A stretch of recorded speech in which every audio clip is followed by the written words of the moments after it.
Good morning बच्चों।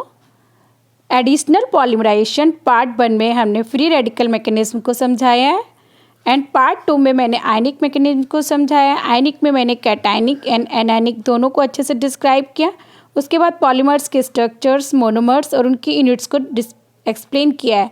Now third part, additional polymerization के third part में हम कोऑर्डिनेट पॉलीमराइजेशन यानी कोऑर्डिनेट पॉलीमराइजेशन मैकेनिज्म को समझेंगे।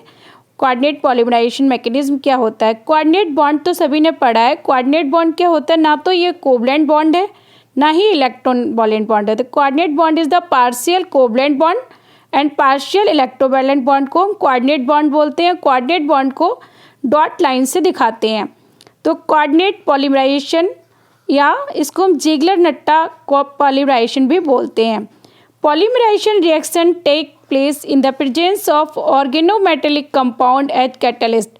Organometallic का मतलब है organic molecule in the presence of metal are termed as coordination polymerization. Ziegler and Natta discovered that in the first time in the presence of a catalyst which is a combination of transition metals halide titanium chloride TiCl4 or TiCl3 with an organometallic compound like C2H5 का whole 3Al यानी try ethyl aluminium के साथ में titanium का chloride react करके stereo regular polymer को prepare करते हैं। This combination is referred as Ziegler Natta catalyst. तो Ziegler Natta catalyst is the combination of triethyl aluminium and titanium chloride TiCl4। This is the structure of Ziegler Natta catalyst. So it is a triethyl aluminum in combination with titanium trichloride. देखो Al को हमने middle में दिखाया। Al के साथ में C2H5 के 3 bond, C2H5 का होल 3Al। एक तो ये कंपाउंड हो गया ट्राईथाइल एल्यूमिनियम और टाइटेनियम क्लोराइड TiCl3। अब एल्यूमिनियम और क्लोराइड के बीच में एक डॉटेड लाइंस दिखाया गया। This is the coordinate bond. तो ये कोऑर्डिनेशन बॉन्ड बना रहा है एल्यूमिनियम और क्लोराइड के बीच में और इधर टाइटेनियम एंड C2H5 के बीच में कोऑर्डिनेट बॉन्ड बनना है। It is a Ziegler Natta catalyst.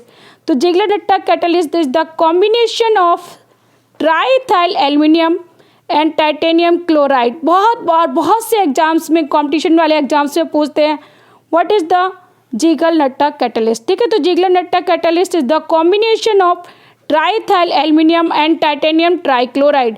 It is a stereo regular polymer. Stereo regular polymer क्यों कहते हैं ये मैंने लास्ट में एक्सप्लेन किया है।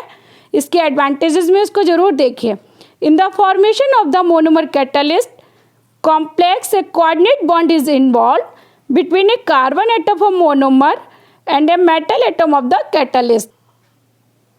The coordinate metal carbon bond form in the monomer catalyst complex act as active centre where propagation start. तो इसी में भी 3 ही स्टेप्स होते हैं जैसे सभी एडिशन पॉलीमराइजेशन में मैंने बताया, इनिशिएशन, प्रोपगेशन एंड टर्मिनेशन. तो first of all initiation step में metal and alkyl, R for alkyl, ठीक है, Mr प्लस CH211CHX.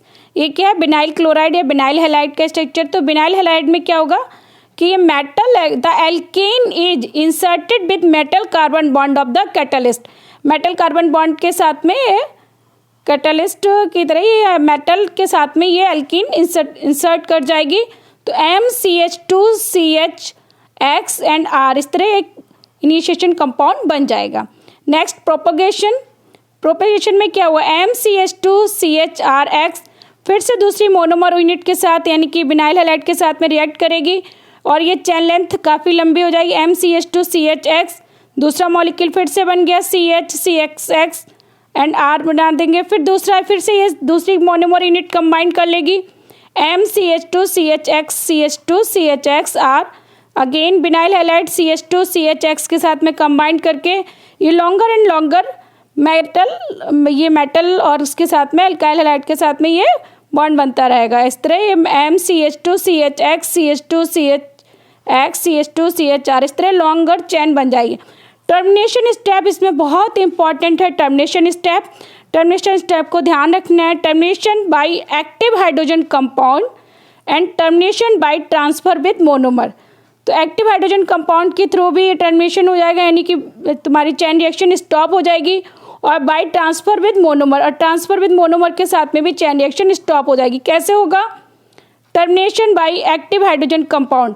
देखो MCH2CHX CH2CHR के हम RH एक कोई एक्टिव हाइड्रोजन कंपाउंड है, उसके साथ में रिएक्शन करते हैं तो M मेटल के साथ में R बॉन्ड बनाता है और जो हाइड्रोजन है वो इसके साथ में यहाँ पे अटैच हो जाएगी। तो CH2CHX CH2CHRX, ठीक है। तो इस तरह MR अलग हो जाएगा और ये कंपाउंड अलग बन जाएगा। नेक्स्ट है by transfer with monomer.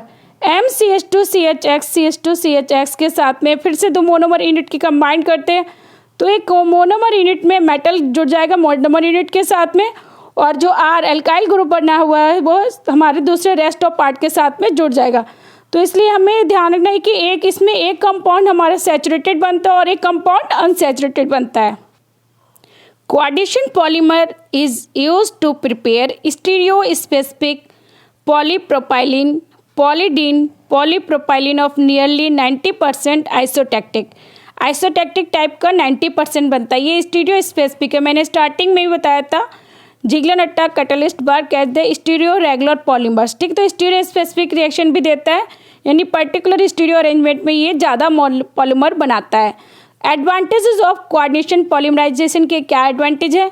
It gives linear polymer molecules, it permits stereochemical control. Ziggler-Natta catalyst play significant role in polymer chemistry because they allow the synthesis of stronger and stiffer polymers due to linear geometry. Linear geometry बनाते हैं, linear geometry के molecules बनते हैं। Starting में ही मैंने first point में ही बताया। इट गिव्स लीनियर पॉलीमोलिक्यूल्स, तो लीनियर पॉलीमोलिक्यूल्स कैसे होते हैं? स्ट्रॉन्गर होते हैं, स्टिफर मॉलिक्यूल्स होते हैं that have greater resistance to cracking की रेजिस्टेंस पावर भी इनके पास अधिक होती है एंड हीट में ज़्यादा करते हैं। Highly density polythene is prepared by using Ziggler-Natta catalyst से मेनली हाई डेंसिटी पॉलीथीन बनती है, ठीक है। High density polythene and low density polythene को अभी मैंने डिस्क्राइब किया है, अच्छे से देखना बच्चों। What is the high density polythene and what is the low density polythene, exam में बहुत बार लो डेंसिटी पॉलीथीन LDP भी बोलते हैं उसको, और हाई डेंसिटी पॉलीथीन को HDP बोलते हैं। Low density polythene is prepared at 200 degree centigrade temperature and 1500 atmosphere pressure, and while high density polythene is prepared at 160 degree centigrade temperature and pressure is only 6 to 7 atmospheric pressure, ठीक है। तो high density polythene बहुत low pressure पे बन जाती है। And low density polythene is prepared by free radical polymerization and high density polythene is the example of Ziegler Natta catalyst. यानी ये कोऑर्डिनेशन पॉलीमराइजेशन से कौन सी पॉलीथीन बनती है? हाई डेंसिटी पॉलीथीन बनती है। The polythene produced as a molecular mass of about 20,000 has a branched structure, has low density and low molecular, ठीक है। तो पॉलीथीन जो 20,000 मोलिकुलर मास से अबाउट इसमें होता है उसके ब्रांच स्ट्रक्चर होगा। स्ट्रक्चर कैसा होगा? ब्रांच्ड होगा, और डेंसिटी कैसी है? लो है, and melting point is also low. High density and high melting point, और हाई डेंसिटी पॉलीथीन की मेल्टिंग पॉइंट भी हाई होगा और डेंसिटी भी इसकी हाई होगी। नेचर कैसा है इसका? जो लो डेंसिटी पॉलीथीन है it is a transparent polymer, while high density polythene is the translucent, ठीक है। हाई डेंसिटी पॉलीथीन कैसी होगी? Translucent. Moderate tensile strength in low density polythene and greater tensile strength in high density polythene.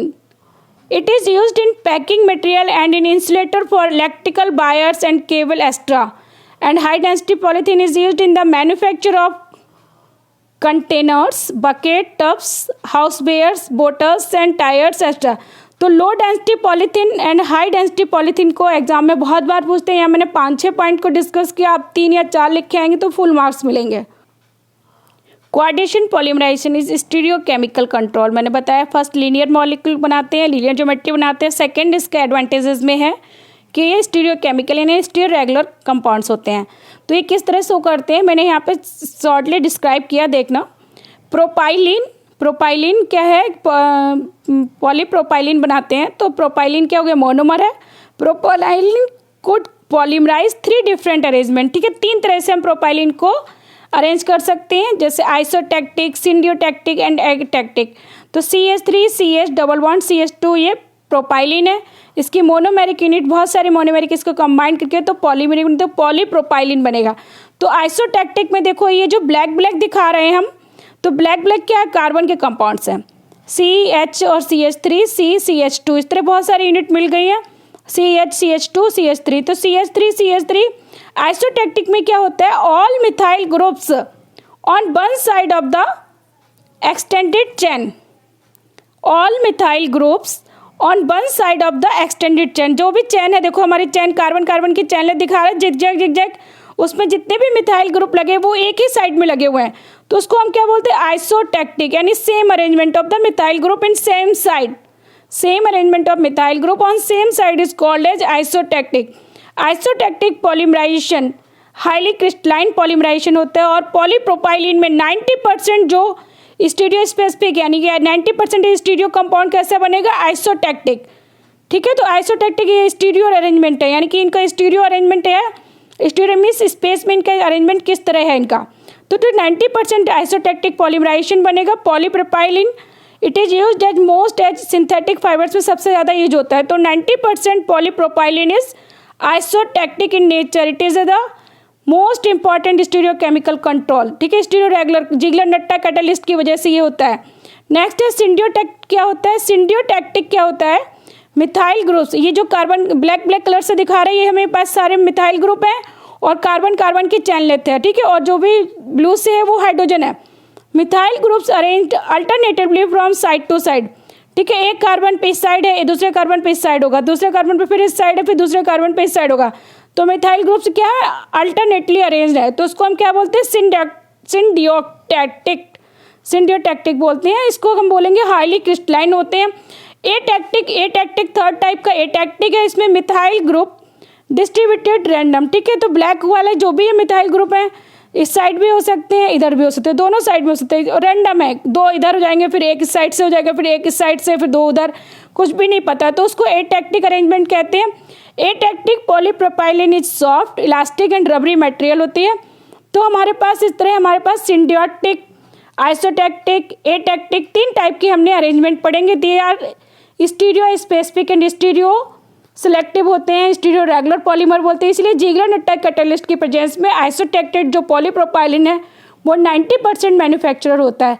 Thank you बच्चों, slides को देखते रहना। अब मैं इसमें नेचुरल रबर और सिंथेटिक रबर में डिफरेंस, थर्मोप्लास्टिक में डिफरेंस, इस तरह की सब चीज़ डिस्कस करूँगी। थैंक यू बच्चों, हैव ए नाइस डे।